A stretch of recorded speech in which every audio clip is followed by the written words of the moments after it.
Hi everyone, welcome to season 2 of Spark 10.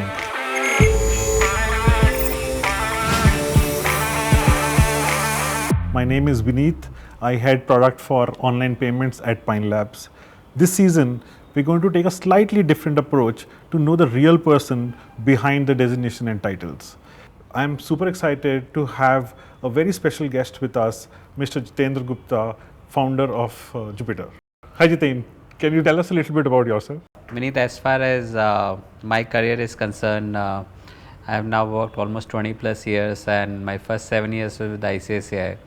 And very average career. I worked in like retail banking, investment banking, and the payments role at the bank. And 2011 is when I started my first venture, which was into online payments. Coincidentally, it's a Pay. So we ran it for 5 years. Amrish, who is the Pine Lab CEO right now, was my co-founder as well. After 5 years, we sold to PayU. Together, we ran PayU operations for 3 years. And 2019, when I started Jupiter, so it's been 4 years at it. Before that, I grew up in Jaipur. I did my schooling there. I did my graduation from Mumbai in commerce, Sydenham College. I did my CA, which is very unlike of any tech entrepreneur. So people find very surprising, honestly, I'm running a tech company being a CA. So, but I personally don't see any difficulty in that. Yes, the first venture I faced many difficulties being a CA recruiting a tech guy, but now kind of used to this. That is an interesting journey then. But how do you say how you have evolved from your early younger days to what you're now? Oh, so a lot in the sense the perspective building around how a business has to be built. Like I did credit risk in my first stint, and I realized I can't do a desk job, so I moved to sales. Sales taught me things around what it takes to take product to the market in the consumer's hand. And it was a hardcore sales, retail banking. I did investment banking. That gave me a learning of how do you think more macro, how do you think perspective from the competition, how the businesses are being valued, how the value is being created, how the founders are important to the business. I did operating role, which gave me a very much operating rhythm in terms of understanding of the P&L, the levers of the business. So it's a complete evolution, and I think for any entrepreneur, in my view, this kind of a journey is a very special, where you have the macro view, you have the competition view, you have the business perspective, then you've done the sales yourself, so a complete package. Got it, got it. But how did you end up into banking with Jupiter? It's a very long story, but to cut it short, I've been in financial services about 20 years now. Yeah. Out of that, for the 2011 to 19, 9 years in fintech.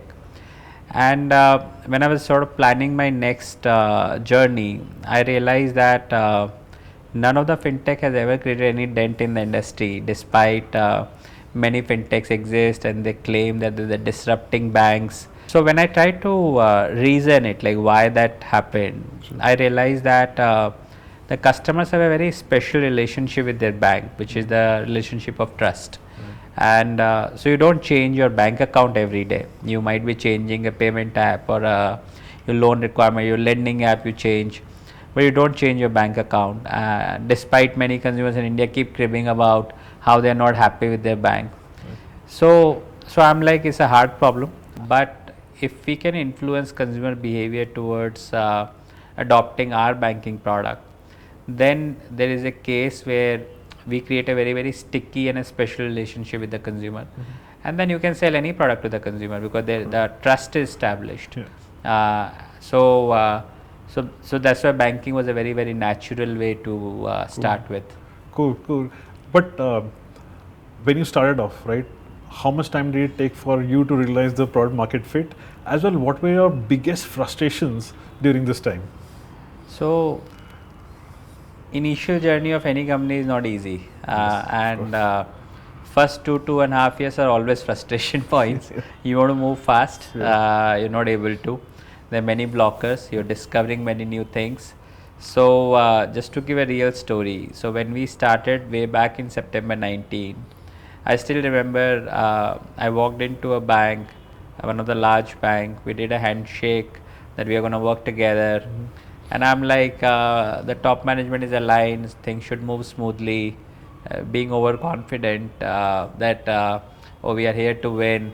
We raise money very easily. We could raise $25 million check without having any employee in the company. So that happened, and then the reality started kicking in, which is the bank teams are not moving, the product is not getting built on the timelines which we anticipated, the people in the company are questioning me, when do we launch. So things were just not adding up, and in that period we lost a year, and I think after a year I realized that I need to sort of get into more details, more execution rhythm, and yeah, from there on things started. So I would say it grounded me like anything. So that was an experience. But did you ever feel like quitting? I mean, this is enough. Fortunately, it's a second venture for me, so gone through challenges much more difficult in the first venture. Like I started the first venture in 2011 when startups were not very common, Sure. and the fundings were not very common. So I've seen this cycle. Yeah. So I think mental toughness is kind of there. Sure. So I don't think so I felt like quitting ever. Okay. But I mean, you must have felt low at some point of time. What motivates you? Oh, How do you- definitely. So I felt low many times, like when things are not moving, Yeah. when the product is not getting launched on time, you feel like frustrated. But I think one thing I keep telling myself that you have to keep pushing yourself. And I like sort of convince myself to push towards the next day, towards the next week, and something better will happen. That's the hope. And yeah, so I take one day at a time, and that has helped me to forget what happened previous day, start a new day afresh, and that's the mantra, to sort of have a nice new day every day. Okay. And do you have any role models, or I mean, you swear by any book or anything? I mean, which I mean you would advise to your teams or anybody? So I'm not an avid book reader, honestly. That being said, there's a one book which has struck chord with me. It's the book by Ben Horowitz, Hard Thing About Hard Things. Yeah. Very, very relevant, to the point in terms of how do you build a company, the culture around, the people which you get. That's one. Second, there's one more book I remember reading, which has struck chord with me. Is it's annual shareholder letters by Jeff Bezos in Amazon. So, and I've read the letters right from 97 till 2013 or 14, 2017 actually, and I must say that the clarity level which exists in those letters, that how the Amazon should be built, what are the core tenets of the business, what are the levers of the business, and what should be the goal in those business. I think those learnings have stayed with me. From a role model standpoint, I would say that Jeff Bezos definitely is one role model for me. Like I always wonder how individual could create such a large company with core principles, leadership principles, which has become universal. And like the processes are way stronger than people themselves, and the company has various modes which it keeps spinning new businesses. The existing businesses keep generating flywheel effect out of that. So that is why the Jeff Bezos is role model for me. The second role model is very much an Indian entrepreneur and a banker, Uday Kotak. Like I have seen his journey, and I must say that very very impressive that how a person has been at it for what 30 years and created a large franchise, which is a franchise to reckon with in India. And you can relate, right, to Indians. You can relate to Indian stories. So definitely these are the two people who I get inspiration from. Nice, so nice. And outside of work, right? I mean, what do you do to blow off steam? I mean, if you have to shut down yourself completely, do you go on vacations? What do you do? So little unusual things I do. So Sure. and it keeps changing with the time. So like a year back, I was into horse riding. Oh, So I used to go horse riding every day. okay. Since a year, I realized that that's not a sustainable thing, and because I have a lot of injury chances. So and I get injury once, so got scared after that. Then I moved on to tennis. So now I play tennis every day. Okay. So that's I do that in morning. Uh, you'd be surprised, but I play poker a couple of times a week. So and those sessions are intense. Okay. So it happens with a group of friends, but I think these are the things which like truly where my phone is not with me. I'm not thinking about work. I'm totally immersed into those activities. So truly relaxing.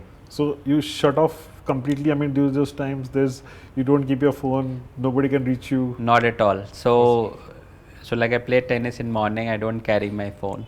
Okay. When I play poker, my phone is completely upside down. Okay. So I'm not checking my phone at all. Okay.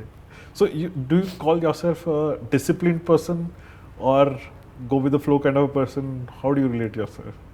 My wife tells me I'm quite disciplined. So that's how I would say. I think I'm like quite punctual for that matter. Yeah. So which means punctual to the extent that I get irritated when people are late. So so I think that is I would say one thing which my wife hates about me. So that's one. But discipline, yes, I have a very set routine. Like I get up like 5:30 in the morning, drop my kids to school, go for tennis after that. So and this is like irrespective of whatever time I sleep, this is the routine I follow. Come to office at 9:30 sharp. So it's like a very very standard routine. In all of this, right, I mean, do you have a story for any failure lessons? I mean, which you might have encountered, and then I mean, you came back out of it, and you learned a great deal out of it. I think when you are running a company, the failures are often, I would say. So many failures I have seen over time. But I would quote a couple of failures. One at a personal level. It's embarrassing though now, and I laugh at it. So when I was in my 11th grade, so till 10th grade, I was like always getting 95, 97 marks in math. In 11th grade, I failed in math. Okay. So that was like a shaking thing for me. Okay. And fortunately, it was a term exam, not the final one. Okay. So I didn't miss my year. But that was like completely shaking thing for me for So that life. is- And I think I took it so casual Okay. that okay, this is something back of my hand, so I don't need to worry, and I just spunked. So that was one personal lesson, not to take things casually. Okay. Second, in the business, of course, things don't go your way as you expect always. So in Jupiter itself, as I mentioned, like I assume that we'll launch the product in certain time, we'll have certain traction within expected time frame, and I would say things just went haywire in the early days. Things didn't pan out. I'm lucky last couple of years have really played out well for us. Touch wood, but things are going really well. But the first couple of years were mess. And by the way, there's a repeat learning, not to get casual about things you do or things you know well, Sure. irrespective. Sure. But this is interesting. I mean, what was going in your mind when you thought that, okay, I can skip my math exam, and where you have been getting 95, 97, I mean, all. I have no idea. I'm still telling you, like, I still think about it. Okay. Because this is like one of the completely shaking thing for me. Yeah, So I yeah. still think about it and worry that what happened to me back then. But at the same year, I was in the top 10 students later in the final exam. So just to sort of recap that. Okay. And how has this, I mean, you touched a little bit of that. I mean, this was, you had some learnings out of this, I mean, while your journey in Jupiter. But are there more examples, I mean, where you have whatever in your younger days has shaped what you are now at Jupiter, or how you're running the organization? So yes, I mean, I think one thing which I've learned, and maybe I come from a very middle class family, so the values which we are being taught is that there is no substitute to hard work.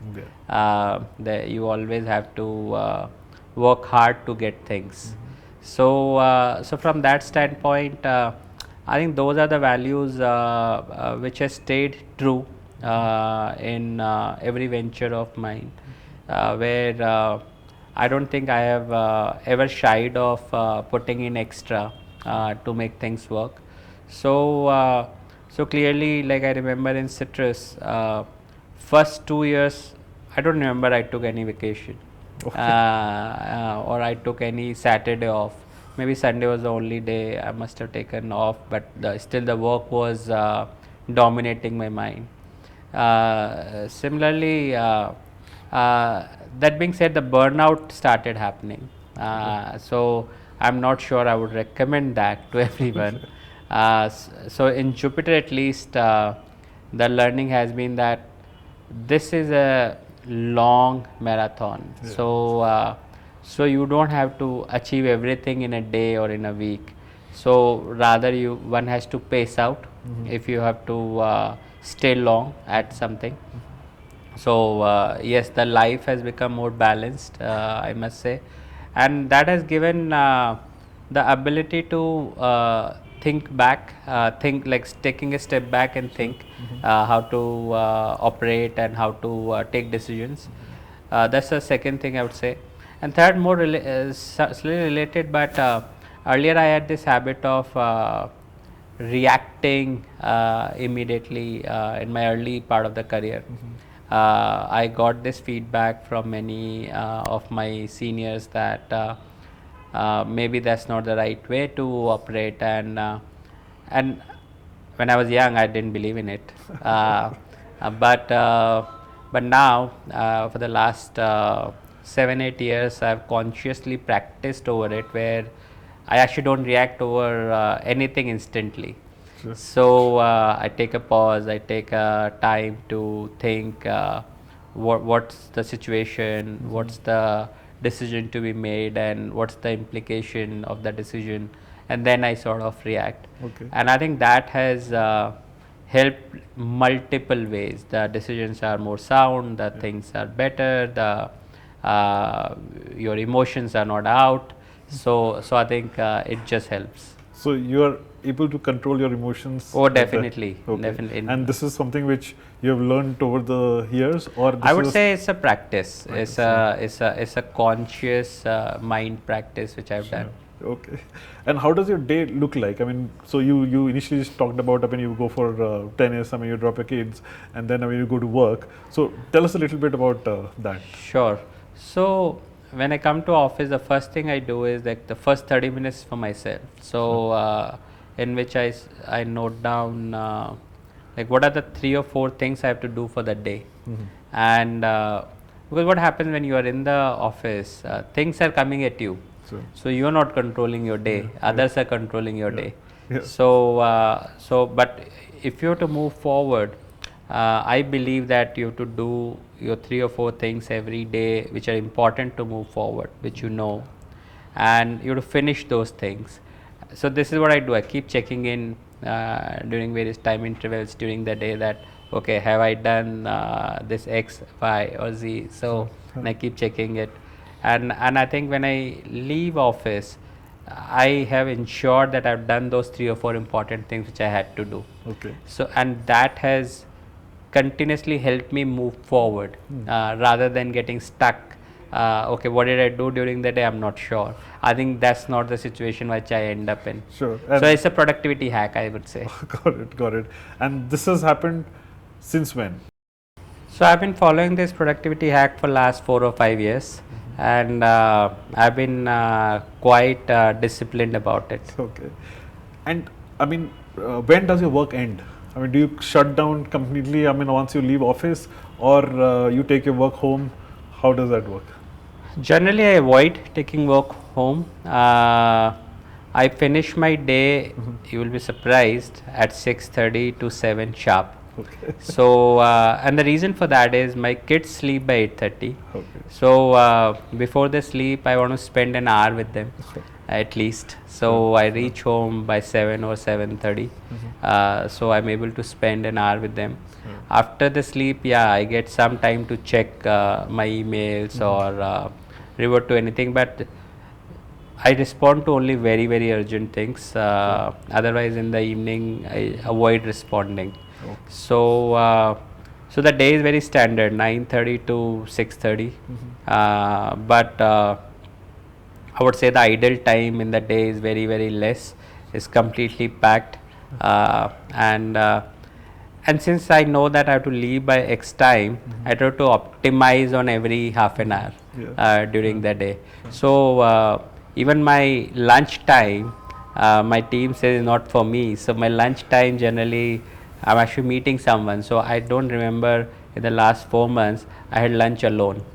So it's always a lunch meeting. Okay. So that's how I've been optimizing my time. Got it. Got it. Interestingly, you also mentioned that you follow Jeff Bezos. So, do you also follow his principles of how? I mean, what is the team size? How do you divide work? How do you delegate, and all of those things? Or this is To some extent, Yeah. but I would say that the operating style is your individual, right? Correct. So it's very, very difficult to Yeah. emulate anyone's operating style. Yeah. So I have my own operating style. I'm slightly more hands-on guy. So yes, but at the same time, empowering people, delegating responsibilities, and giving them accountability. Yes, we follow all of those principles, but at the same time, I think considering a more hands-on guy, I would still look for metrics myself. I still review things. I still look for product feedbacks coming from consumers myself. Like daily, I must be checking the Play Store reviews or the App Store reviews. I read at least 100 plus reviews every day. Okay. Myself. Okay. So and then I take the gist out of it and I send it to my CS team. I send it to my product team that these are the things which I'm seeing not working in the app. Okay. So of course I don't worry about the happy reviews. I actually care only about the reviews which are bad. Okay. So do your team get irritated by this? Okay, we know our job. You don't have to remind us about it. So the good part is Yeah. at least the team gets sensitive Sure. that I do care about customer feedback, Right. and I think that is a cultural thing in my view. Yeah. So the team now has become sensitive about it. So they put more proactive effort to fix things before They get I the highlight. message. But they do it, maybe I believe they do it because they know that I'm looking at it. Okay, that is interesting. That is interesting. Can you tell us about your journey from the start? I mean, at Jupiter, I mean, till now. I mean, you have gone through. How or what all have you learned? What would be your advice to any new entrepreneurs? I mean, out there. Sure. So If you look at it, the Jupiter first product was a deposit product, the saving account product which we launched. And I still remember very distinctly that when we were launching that product, almost everyone around me was saying that is there a need for saving account product by a fintech, and why would a consumer open another bank account, like what is the distinction you are giving.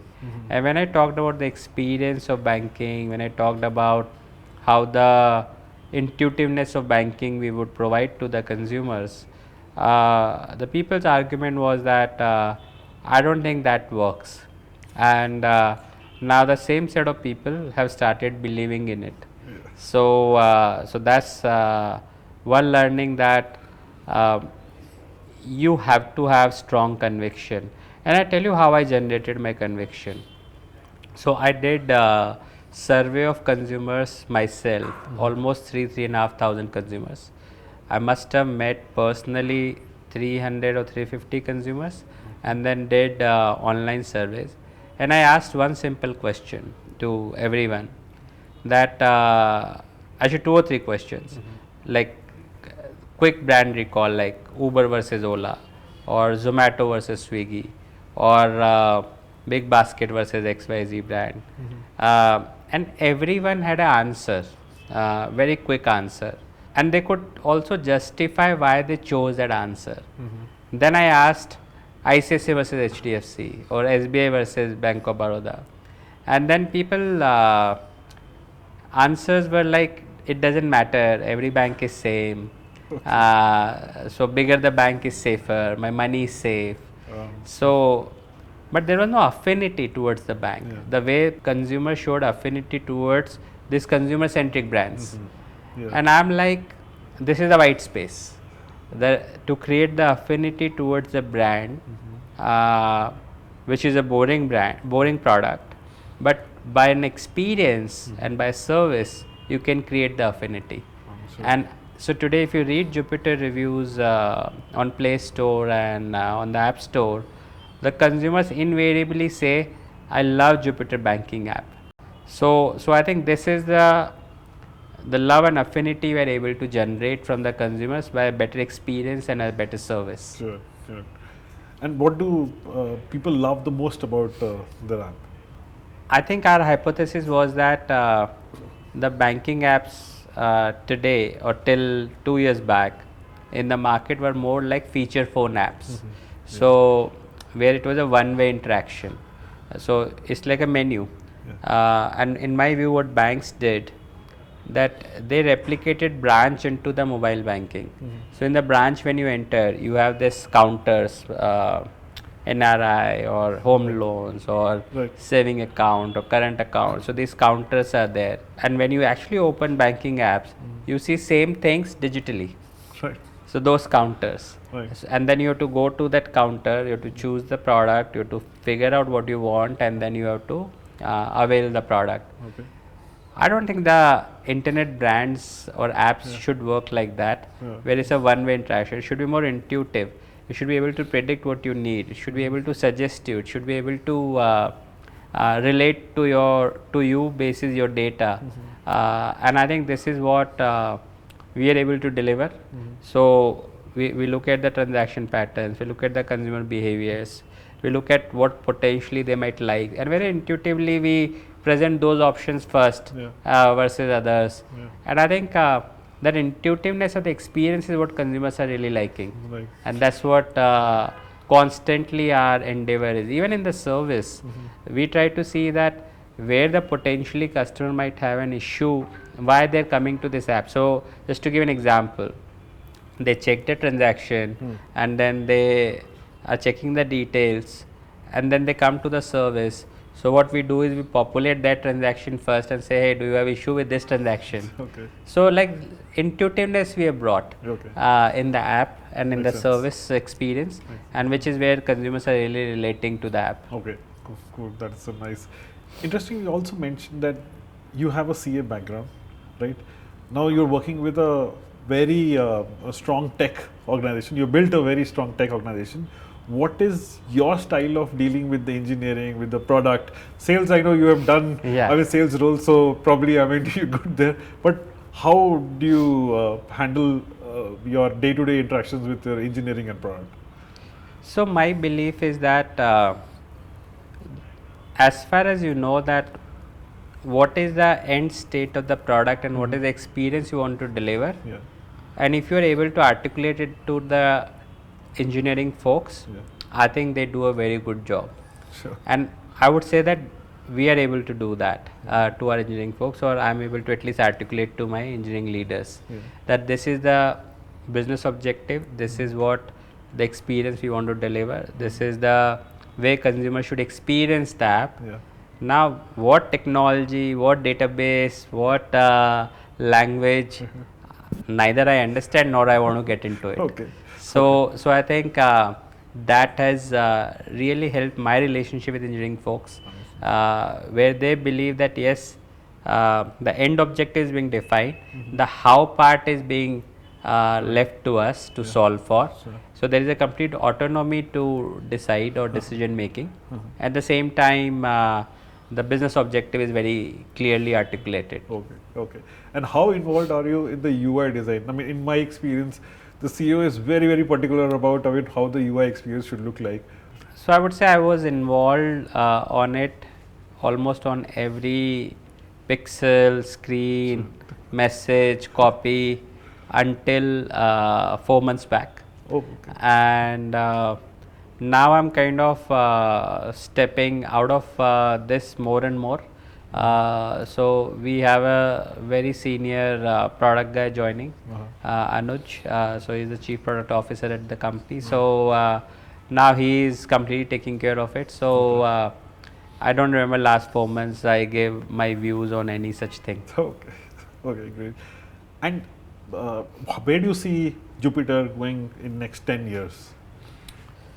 That's a long horizon. So I think the way I see our end objective is that we want to become the personal finance app for the consumer, where the banking is very, very integral part of it. Yeah. Another perspective we have is that we also need to be the trusted brand for the consumer. Sure. And now banking and trust go together. Correct. So what we realize that effectively we'll have to go towards the journey of becoming a digital bank. So next 10 years journey, if you ask me, the way I see will be like a digital bank, but giving a personal finance app to the consumer for all their financial services needs. True. So that's how I see the 10-year journey. So you also mentioned during your earlier days that you interviewed about 300 customers, right? Let's fast forward into the future. What is the answer you're expecting about Jupiter? Oh, that's an interesting question. The way I look at financial services industry, in my view, doing an innovation in financial services industry is very, very difficult. Okay. And the reason I say so let's take an example of bank account.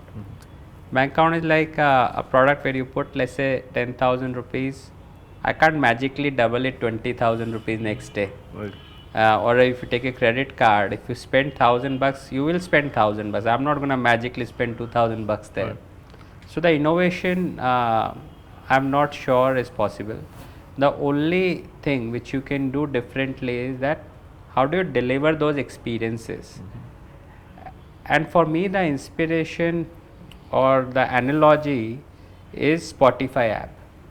So if you look at Spotify, they deliver the music, which is a very, very commoditized music, whether you hear from Ghana.com or Apple Music or any other app, the singer and the voice is same. Right.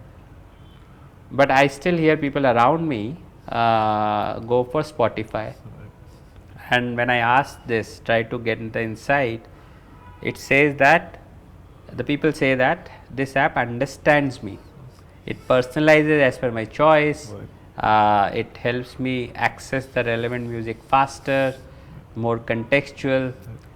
I think that is what we want to get into, Understood.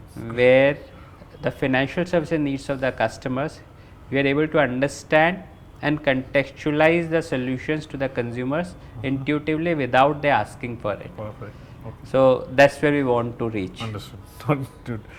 And how do you motivate your team towards this vision of yours, right? And make them get out of bed every day to get to this point? See, fortunately, banking is being used by everyone, Yeah. right? So the good part is that each of my team member is using the product, Right. is experiencing the product every day, almost. So the problems around it, they know that they have the power to solve it. Right. They also use other banking apps. They also realize the problems, and they realize that okay, at least I have power to solve this problem, which I can solve through the Jupyter app. So I think it's a very relatable product for every day and for any consumer and people around them also.